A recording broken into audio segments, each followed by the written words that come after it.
I hate California. I want to go to the East Coast. I want to go where culture is, like New York. Did I raise such a or at least snob? Connecticut or New Hampshire, where writers live in the Get woods. into those schools anyway. Mom! You should just go to City College. You know, with your work ethic, just go to City College and then to jail, and then back to City College, and then maybe you'd learn to pull yourself up and not expect everybody to do everything. You wrote and directed Lady Bird. Now, how much of you is in this film? This movie, Lady Bird, is, I mean, it takes place in Sacramento, and I'm from Sacramento, and it's a Catholic girls' school, and I went to Catholic girls' school.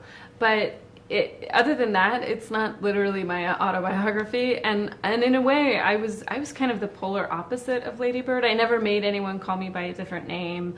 I was much more of like a rule-following kid, and I was very focused on getting the gold star. And I think in writing the movie, I was exploring something that was perhaps not available to me as a person. That being said, though, the heart of the movie, like the soul of it, is so close to me, and it's so close to my heart. And I think really that being this loving, complicated relationship between the mother and the daughter, which was always what I wanted to make a movie about, was home, and how it only really starts to come into focus as you're leaving, and then this mother-daughter love story.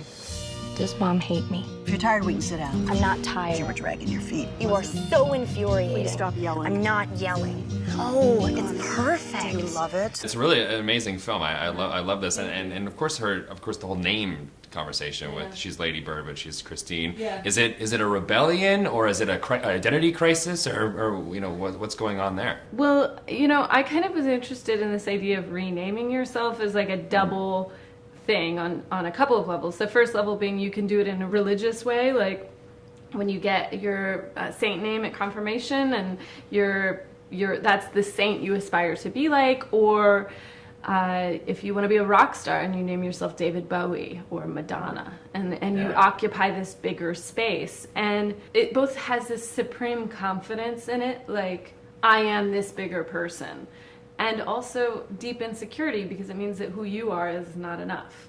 So I felt like there was this doubling of meaning and doubling of how that thing could be used that felt right for what she was going through. Lady Bird, is that your given name? Yeah. Why is it in quotes? I gave it to myself. It's given to me by me. Lady Bird always says that she lives on the wrong side of the tracks, but I always thought that was like a metaphor. But there are actual train tracks. Now you say you and Lady Bird were different people in high school. So where did you fit in? What kind of group were you in?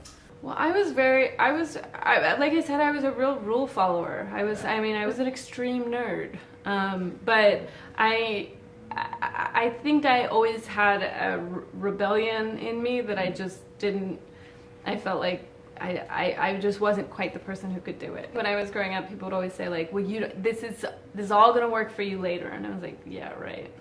None of this is gonna work for me later. A little bit worked. A little bit worked. I mean, yeah. You made an amazing film. I mean, I never became super cool, but I did become a director. Yeah, which So- that nerdiness has allowed you to totally do all this, exactly. which is absolutely amazing. And this film too, the casting here is incredible. Like Laurie Metcalf. She's one of my favorite actresses of all time, and I grew up without television actually, so I didn't see Roseanne, but I'd known her from theater, from her work at Steppenwolf in Chicago and in New York on Broadway and off Broadway, and I've seen her do things on stage that I felt like, oh, the rest of us are just pretending. She's actually the real deal.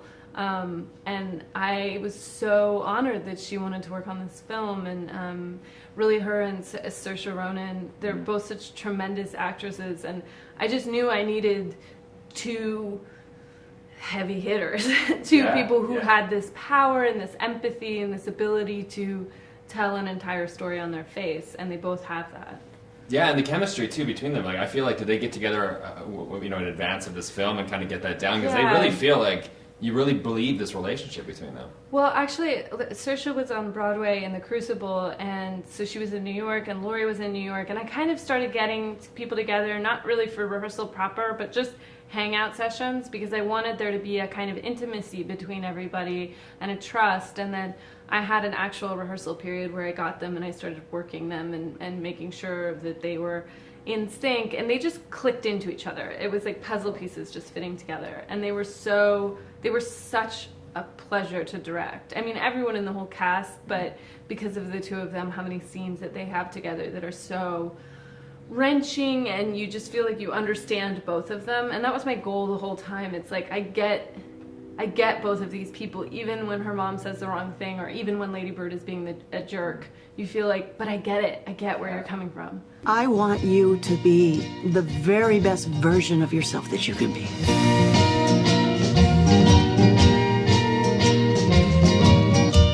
What if this is the best version?